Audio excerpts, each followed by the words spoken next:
भाइयों और बहनों, अस्सलाम वालेकुम रहमतुल्लाहि व बरकातुहू। आज मैं आपको एक ईश्वर के बारे में बताना चाहता हूँ।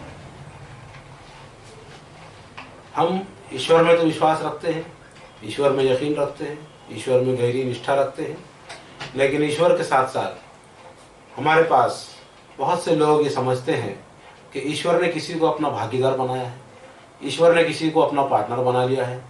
हालांकि हम खुद अपना भागीदार किसी को बनाना पसंद नहीं करते, अपना पार्टनर किसी को बनाना पसंद नहीं करते, लेकिन ये ईश्वर के बारे में हम बड़े आसानी से मान लेते हैं कि ईश्वर ने इतनी इतनी सारी बड़ी दुनिया, इतनी बड़ी यूनिवर्स बांट रखी है और उसको भागीदार बना रखा है।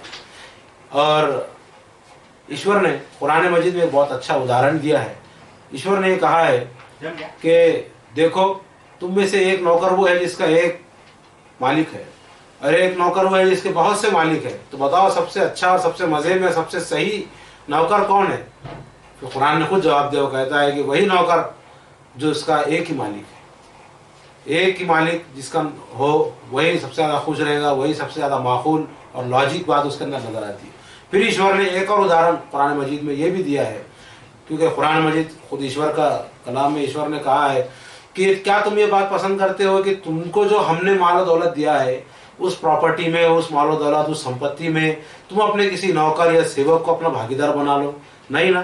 तो जब तुम अपने ईश्वर के दिए हुए माल में, जिसको तुम अपने कब्जे में लेकर बैठे हो, किसी और को भागीदार सेवक बनाने के लिए तैयार नहीं हो, तो तुम ईश्वर की इतनी बड़ी सृष्टि में, ईश्वर की इतनी बड़ी कायनात और ईश्वर के इतने सारे निजाम और व्यवस्था में कैसे दूसरों को अपना भागीदार बना लेते हो?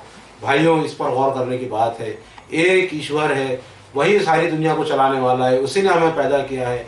जमीन और आसमान को वही थामे हुए है, जमीन से लेकर आसमान तक वही हमारी जरूरतों और आवश्यकताओं को पूरा कर रहा है और उसी की तरफ हमें पलट कर जाना है।